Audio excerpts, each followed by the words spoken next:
എത്രയും ചിത്രം ചിത്രമോർത്തോളമിതമൊരു മർത്യനാൽ 3.25 നാഴിക നേരം കൊണ്ട് ശക്തനാം നക്തഞ്ചരപ്രവരൻ ഖരൻ താനും യുദ്ധവൈദഗ്ധ്യമേറും സോദരരിരുവരും പത്തികൾ 14,000 മുടിഞ്ഞുപോൽ. വ്യക്തം മാനുഷനല്ല രാമനതു നൂനം ഭക്തവത്സലനായ ഭഗവാൻ പത്മേക്ഷണൻ. മുക്തിദാനൈകമൂർത്തി മുകുന്ദൻ മുക്തിപ്രിയൻ ധാതാവു മുന്നം പ്രാർത്ഥിച്ചോരു കാരണം ഇന്ന് ഭൂതലേ രഘുകുലേ മർത്യനായി പിറന്നിപ്പോൾ. എന്നെ കൊല്ലുവാൻ ഒരുമ്പെട്ടു വന്നാനെങ്കിലോ ചെന്നു വൈകുണ്ഠരാജ്യം പരിപാലിക്കാമല്ലോ. അല്ലെങ്കിൽ എന്നും വാഴാം രാക്ഷസരാജ്യം.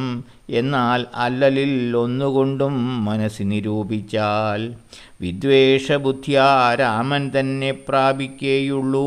ഭക്തി കൊണ്ടെന്നെ പ്രസാദിക്കയില്ല അഖിലേശൻ.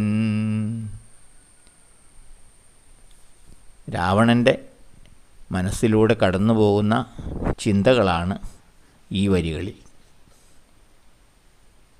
അതായത് ശൂർപ്പണഖയുടെ പരാതിപ്രകാരം ഖരദൂഷണ തൃശ്ശിരാക്കൾ രാമലക്ഷ്മണന്മാരോട് ഏറ്റുമുട്ടി മരണപ്പെടുന്നു. അവരും അവരോടൊപ്പമുള്ള 14,000 രാക്ഷസവീരരും അവരോട് ഏറ്റുമുട്ടി മരണപ്പെടുന്നു. ഈ വിവരമറിയുന്ന രാവണൻ സ്വയം മനസ്സിൽ ചിന്തിക്കുന്ന കാര്യമാണിത്. രാവണൻ അതിബുദ്ധിമാനാണ്, ശക്തനാണ്, വേദപണ്ഡിതനാണ്, കഠിന തപസ്വിയാണ്, മഹാഭക്തനുമാണ്.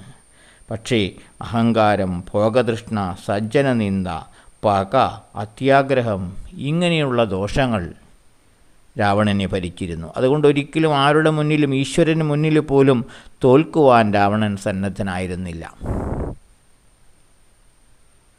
രാമനായി വന്നിരിക്കുന്നത് സാക്ഷാൽ ഭഗവാനാണെന്നും തൻ്റെ നിഗ്രഹത്തിനായിട്ടാണ് വന്നിരിക്കുന്നതെന്നും വ്യക്തമായി രാവണൻ അറിയാമായിരുന്നു. അത് സൂചിപ്പിക്കുന്ന ചിന്തകളാണ് ഈ വരികളിൽ നമ്മൾ കാണുന്നത്. ജയ് ശ്രീരാം.